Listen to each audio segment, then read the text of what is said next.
Now we were really on our way.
The bridge is the nerve centre of the ship. The large windows giving a full 180 degrees of vision. Positioned behind the bridge is the ship's wheel, which is lashed in place as the ship is on autopilot, and also a series of dials giving the course, the heading and the rudder angles. As if on cue, one of the officers makes his way to the bridge, giving me a nod. On this ship, instead of going up to the bridge, one goes down to the bridge. But once inside, it is full of the most up-to-date technology available to the marine world. Okay, so you have that's all now loaded? This is the sophisticated chart plotter, which is situated next to the main control panel, and the large windows give to the officers a very good all-round view.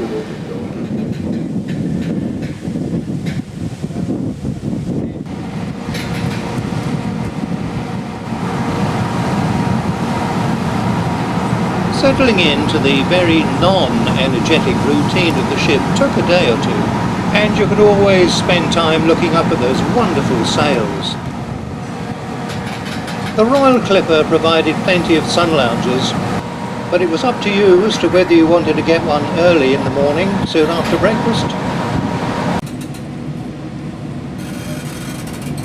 Often a gentle stroll after breakfast was more beneficial, listening to the rigging creaking as the ship gently rolled from side to side.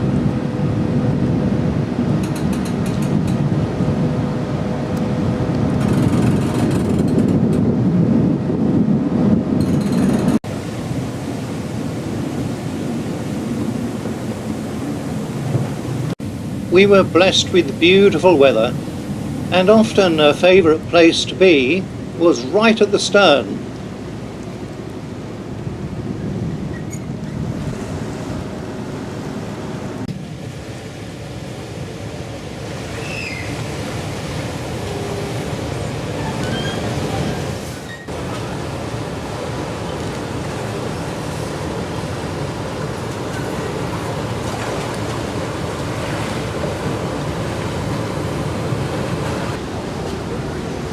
With a sailcloth awning over the sun loungers, this was often a good place to be, if you could get a sun lounger. But there were always enough for everybody.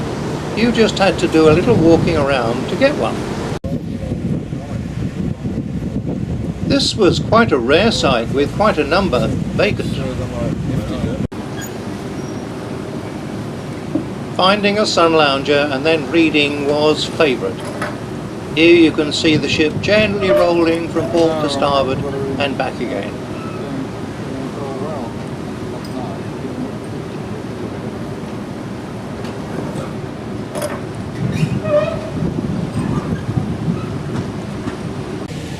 Just coming into view on the left is Gabrielle and her colleague, the physical trainer people. Gabrielle would lead the smile and mile routine every day, where you walked around the deck up and down getting in a mile of exercise. If they didn't smile whilst they were walking, they were not allowed to have lunch that day. You're on film now.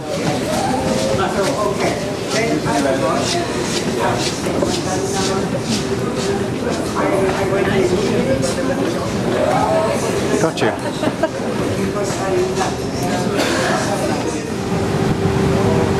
Of course, if you didn't want to trudge around the decks, reading was always favourite. Or you could indulge in some knitting.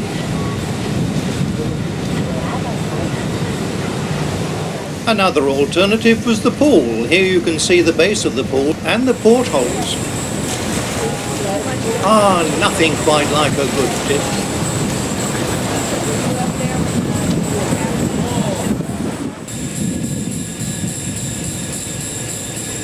And so the grueling routine of everyday life on board went on.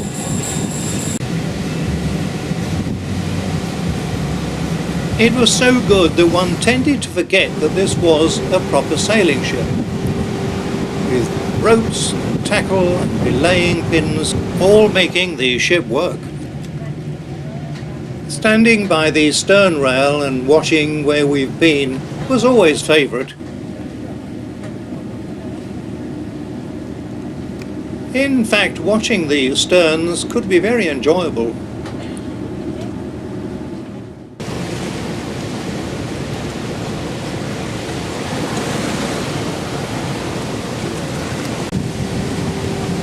More ropes and more belaying pins. This was a working ship.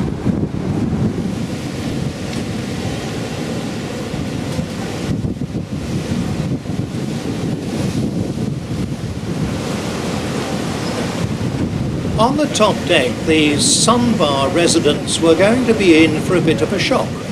Unbeknown to them, the bar was due for a complete overhaul. Being continually exposed to the weather, the woodwork needs constant attention, and the only time they can do it is on a long trip. It's just tough on the bar regulars. The crew members are kept busy every day repairing or replacing items of equipment in order to keep the Royal Clipper in tip-top condition.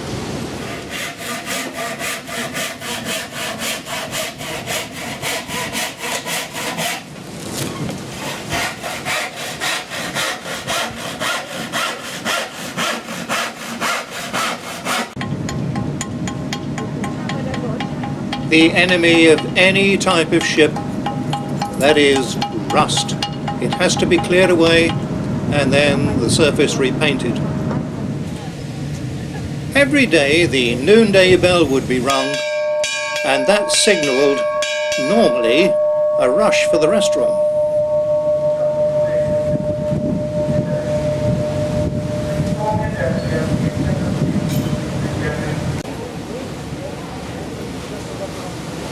A quick check on the instruments to make sure we were on course and there was no problems, and it was then making our way down the stairway to the next deck down, which was the central deck,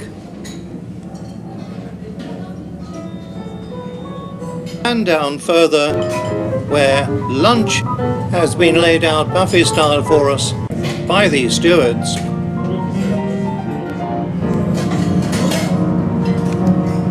If you fancy something cut from a roast joint, the chef is in the corner doing the honours.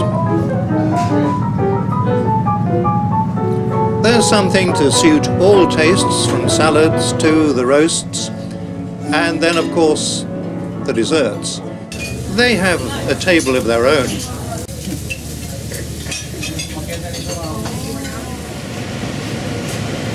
Meanwhile, on the sun deck, work continues to renovate the bar.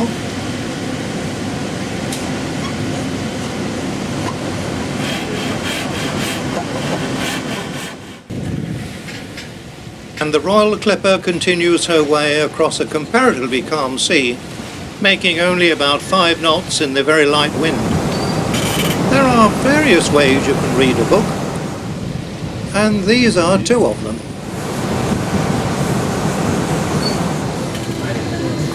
If you wanted to, you could always play table tennis.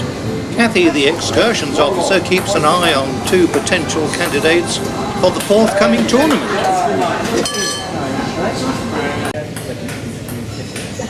And she's no mean player herself. Climbing the masts was another activity for those who really were adventurous. A crew member demonstrates how it should be done.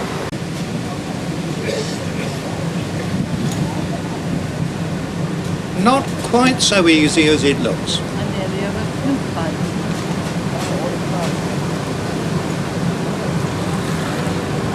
However, he's making steady progress, but rather slow progress. A demonstration was given by the bosun of tying all the various different knots that are used on a sailing ship. It looked simple enough until you tried it yourself, and then perhaps you realise it wasn't for you after all.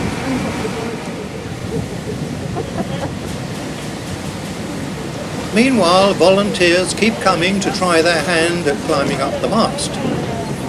This is Anne from America trying her luck, who told me she loved a challenge. I'm not sure whether she realised just how tough it was.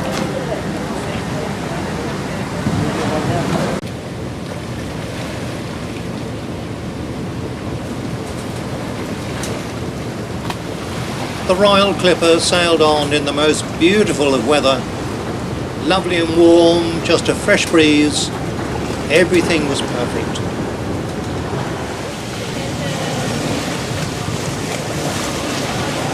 By the pool, Gabby was demonstrating how to perform aquatic robotics, which involved a lot of arms and things moving around all over the place. But one lady really took it to heart and was doing great. She appeared to be really enjoying herself.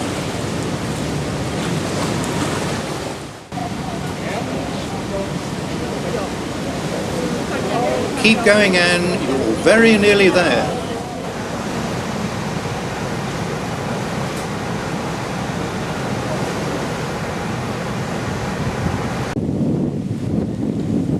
If you wanted to get away from it all, a very good place to sunbathe is on the netting, as far forward as you can go. Those intrepid mast climbers have made it right to the cross trees. Then you've got the problem of coming down, which may sound easy but isn't.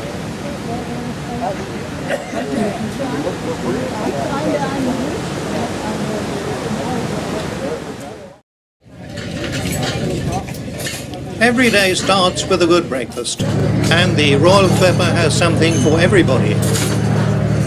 It even has its own omelette chef, who will make you an omelette from just about every conceivable ingredient, and they are very, very good.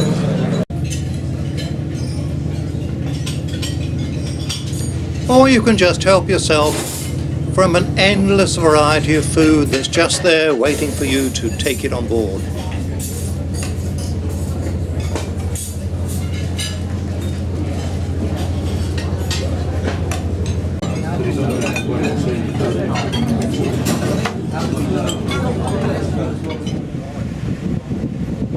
And then it's on deck to try to find yourself somewhere to sit and sunbathe. It's another lovely day, blue sky, gentle breeze, with the rigging gently creaking away as the Royal Clipper sails majestically on.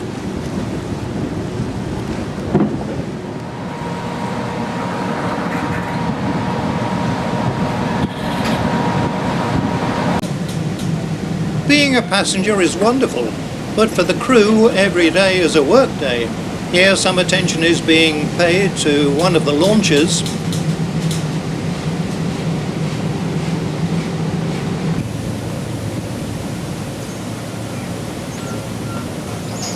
On the starboard side, one of the rubber motorized launches is swung out as a practice. Today the wind is stronger and you can see a few white horses. which enables the Royal Clipper to haul happily along at about 6 or 7 knots. Good morning, ladies and gentlemen. You can get a good idea as to how we were rolling by just keeping an eye on the horizon.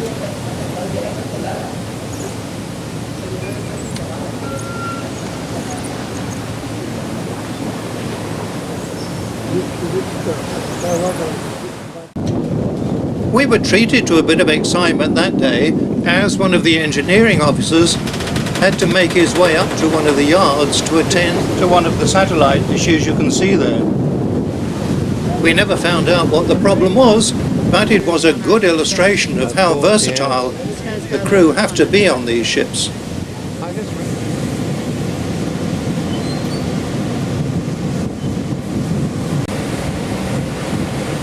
Good news for the Sundeck Bar crowd, and very soon they are all assembling, hungry to get back into their routine.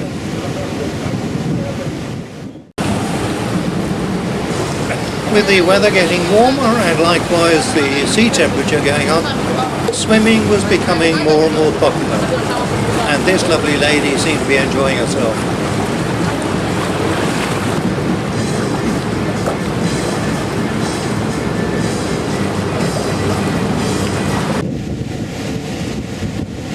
The Mile and Smile activity was held every day, and invariably the same people turned up to put themselves through it.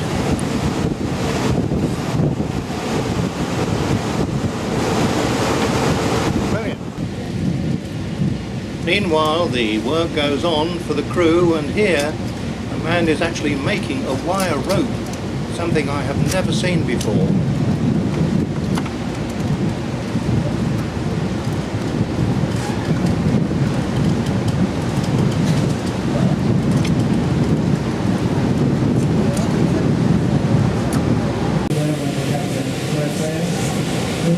Just as in olden days, if there was a problem on one of the spars, the crews had to climb up the mast and sort it out. And here we see one guy already up there with another one going up to help him. This really caught everybody's attention because it really was just like the old days. You saw sailing ships with men on the mast, and here we are with exactly the same thing, making his way along the guy ropes. Inside the yards you have the roller, which says Masts. Hydraulic motors. The voice in the background is the captain giving some details of what is actually happening. The crew member does have a safety strap on, but nevertheless he's pretty exposed out there, and should something go wrong and the safety strap breaks, it's a long way down to the sea.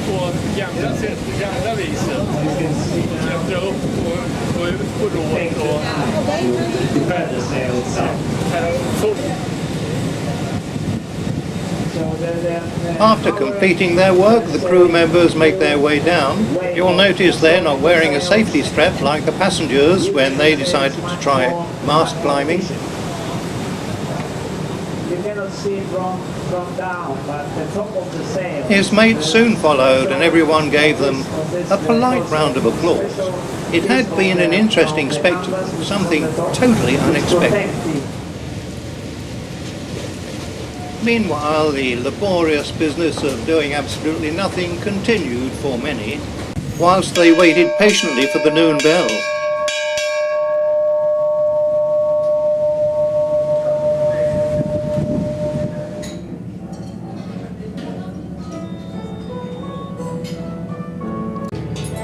Today, lunch had been prepared with a French theme, the tricolour hanging proudly from the top there.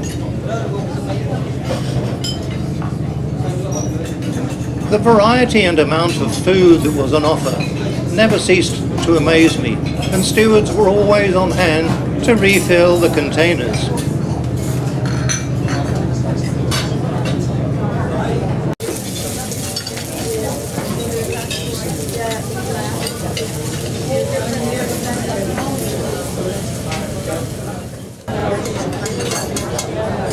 And if you had any room left, there was always the desserts.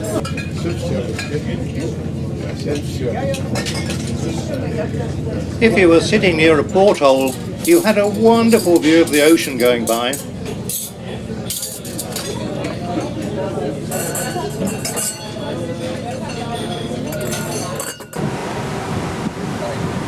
After lunch there was generally another session of knot making. Very good, sir. Very good indeed.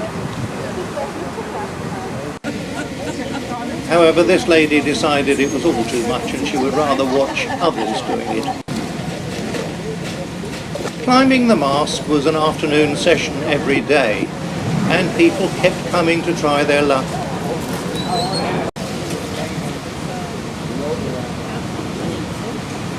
Another intrepid mast climber finds that going down is rather more difficult sometimes than going up.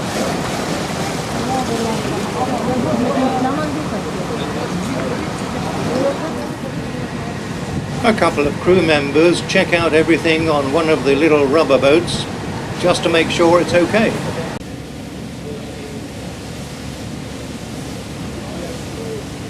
It was another beautiful day and the Royal Clipper sailed majestically on. Of course, if you got tired of being in the sun and watching the sails, you could always go into the lounge.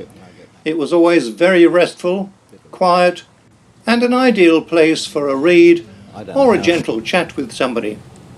Or you could go to the library.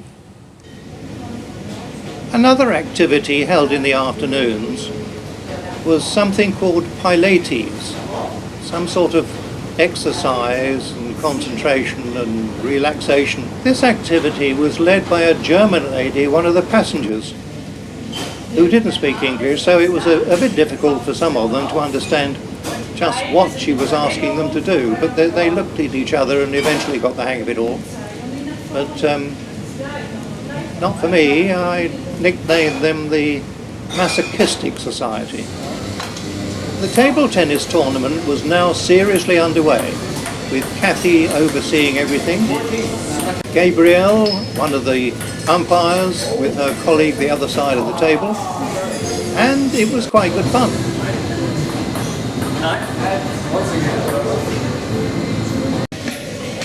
After the competition games were over, Kathy joined in a game of doubles. She was quite good at this, thoroughly enjoyed playing.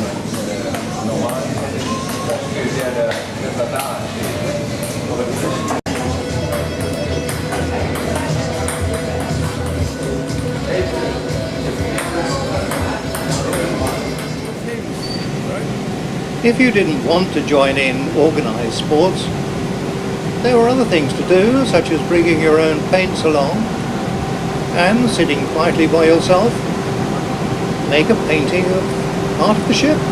Why not?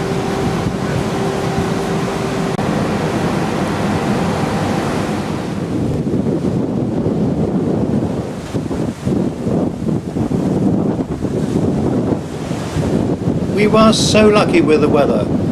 It was yet another lovely day, but the wind was getting up, and we were moving along steady 7 knots, with the wind really bellowing out the sails. Yet another soaring job. But there was no rest for the crew. They continued working day after day. This was their one chance to get everything finished on a long Atlantic crossing.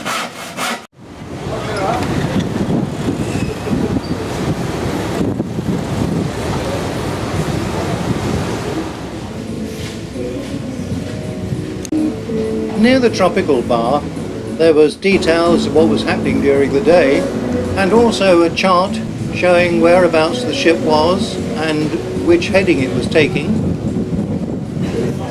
Here we can see clearly marked Tenerife, Barbados, heading 263.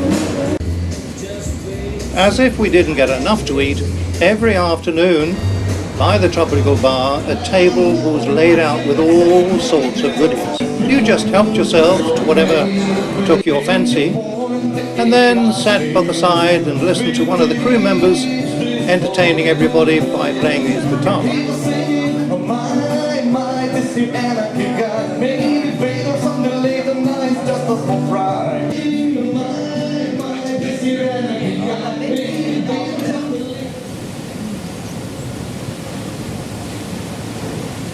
We had yet to see another ship, and we were in our own little world as the Royal Clipper rolled gently from port to starboard and back to port across the blue Atlantic.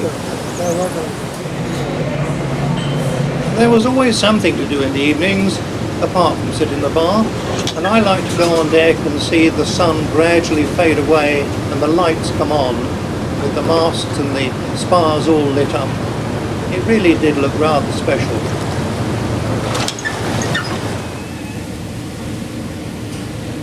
All the stairways were lit up to avoid any problems, and when it was dark, looking along the deck, it was quite eerie, quite fantastic. The reflection from the pools on the sails was rather unique.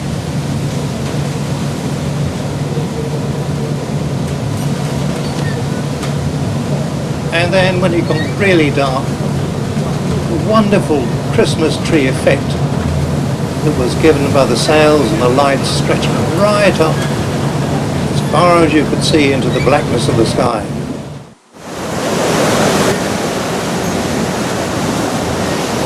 Another beautiful day as we surge along, driven just by the wind. An interesting place to be was forward of the bridge and the bow section. Here you could see right back along the ship, and the sails of course, and the bridge itself. And even the captain coming down the stairs. And then there was this massive rope which was kept out of the way, but had to be kept somewhere.